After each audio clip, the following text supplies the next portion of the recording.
Hey, this is Matt once again. Welcome back to another video. Another paid request this time for frame by frame. Thank you so much for that. And for those interested in requesting any type of videos, feel free to send them either directly to my PayPal or join my Patreon. Both links are down below in the info box.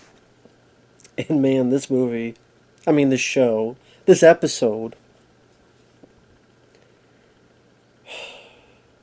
The Idol episode 3. This might as well be titled The Misadventures of a Brain Dead Slut. Because that's what this character that Johnny Depp's daughter plays. I'm not talking about the actress. I'm talking about the character. Just a brain dead idiot of a character. Because this is a slow moving story that feels like it takes forever to get... What takes you 5 minutes to get takes you 3 hours for this to get. Where at this point, the idol, the singer, played by Johnny Depp's daughter, she's taking all this advice by The Weeknd. This guy who's like a cult member. The first bit of this episode is he's going down on her in the back of the car while her assistant is driving. And they're going to go shopping for clothes. And why did they cast this Weeknd guy? Is he a producer? Is he somebody that they needed to cast? One of the...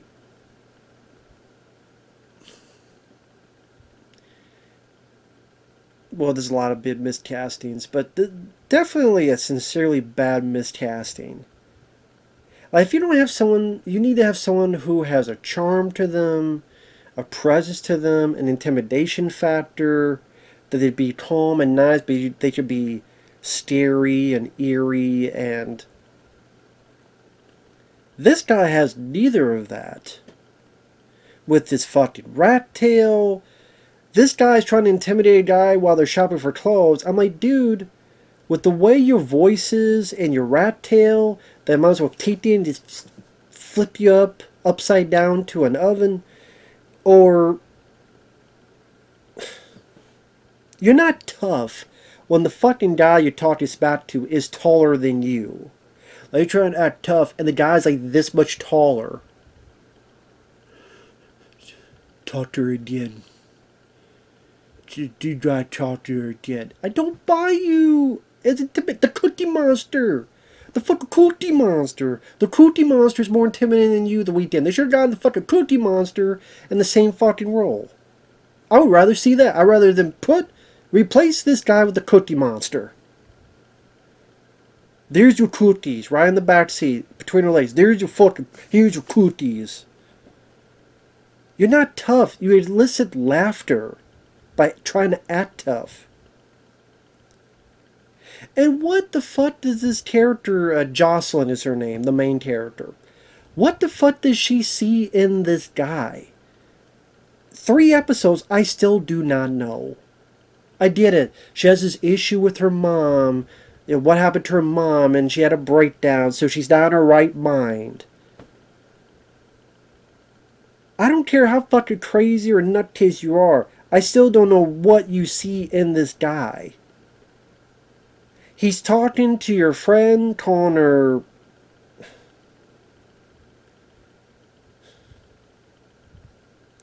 Well, it's a word that... This is the line he says. The line he says is, "Are you fucking retarded? I'm running the show now." That's what he said, the line. Now, why don't you tell... Hey, assistant, tell your buddy, the lead, he talked to me this way. He said this. And if she doesn't believe it, you got a fucking phone. Record the shit. Say, okay, the next time he talks to me, I'm going to have my phone out. I'm going to record. Put it up. And then you show it to her later. Have her listen to it. This is what your buddy is treating me like. This buddy you've known for what? 2 days? 3 days? In a matter of days, this fucking guy can convince you to fire your personal chef? or trainer. It was a chef or a trainer or something. You allow this guy to talk down to him, insult him, threaten him, and get him fired.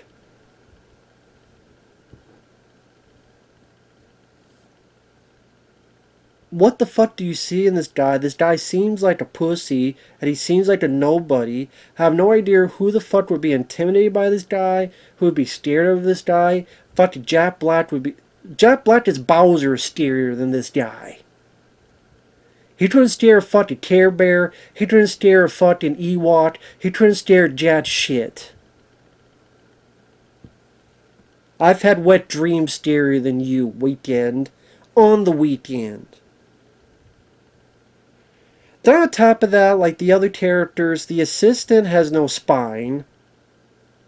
Like she calls Hank Azaria, who's like the agent and the father figure of Jocelyn. He's did all this stuff here and I don't know what to do. Fucking quit. Or fucking record the shit and show it to Hank Azaria. And then Hank Azaria's like barely listening, and then he knows this is serious. But then why don't you just talk to Jocelyn and say, this guy's doing this and doing that, what the fuck are you doing? How about you have an actual conversation? Why don't you try to have a conversation with Jocelyn? Why don't you do that? Hey, assistant, record the shit and show Jocelyn and talk to her. Hey, Hank Azaria, talk to her.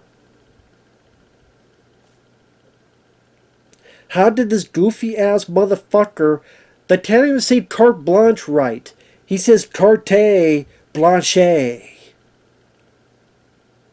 Well, that's the way he wants to say it. It sounds stupid.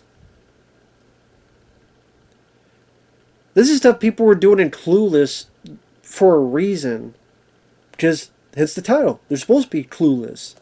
This guy's supposed to be this charming, seductive cult leader that has his own cult and brainwashed them from what? People get more brainwashed from fucking Sesame Street than this motherfucker. Oh, let's have Eli Roth as his asshole saying lines like, this is the line, I've been shitting more blood than a kid at Epstein's Island.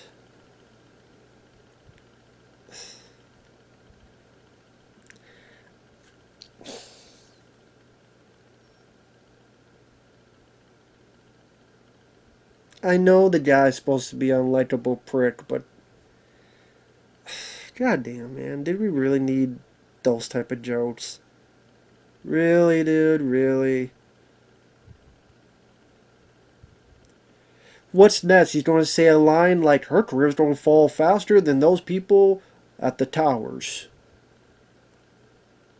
Which flew down faster, your career or a guy at 9/11? Like, what next? We don't have those type of jokes? Like, turn the fuck on, man. Fucking writers of this show suck dicks.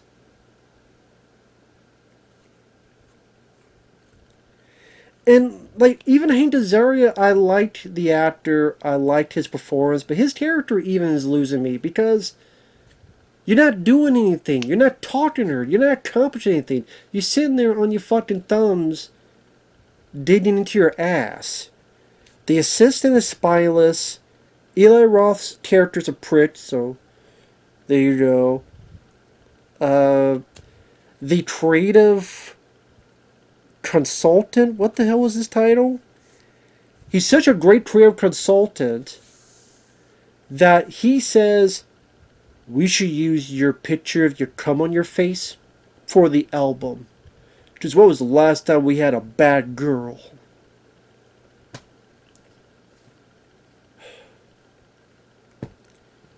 Number one, wouldn't that in a way be like pornography? Like, isn't there some kind of thing like you wouldn't be able to show shit on the cover? So would you be able to show cum on a cover? Like, this is your creative consultant? You should be fired. Should have been fired. Should have fired him and not the...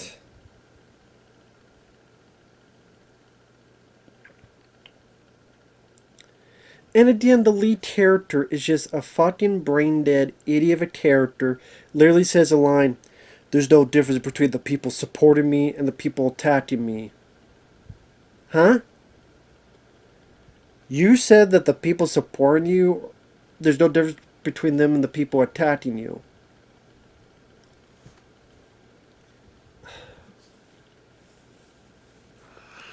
That doesn't make any fucking sense whatsoever in the real world.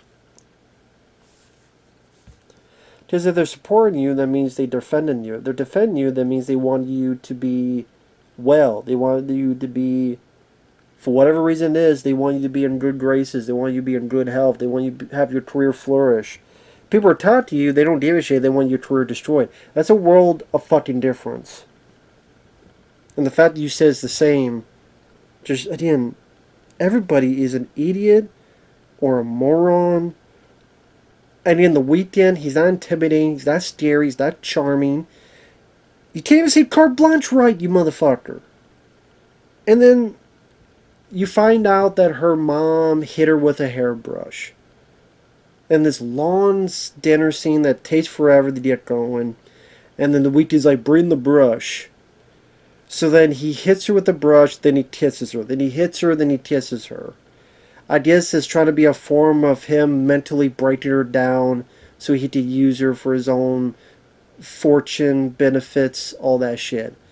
But I'm like, you know what? If this girl is so damn stupid, so damn dumb, so damn brain dead, have at it, buddy.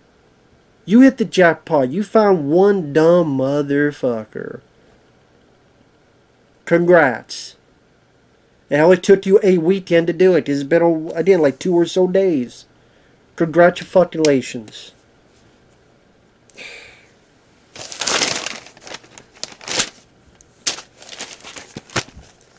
Stupid.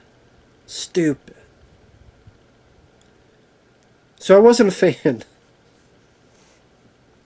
I wasn't a fan of the thing. You know, someone's like, well, which is worse, this or Euphoria? Because it's the same people writing it. Euphoria is worse because literally it was about underage characters dealing with sex every 5 minutes. You could call me a prude all you want, but I find that stuff unneeded. It happens in the real world. Well, you know what happens in the real world? People take a shit in other people's mouth for sexual glorification. I don't want to see a movie of that.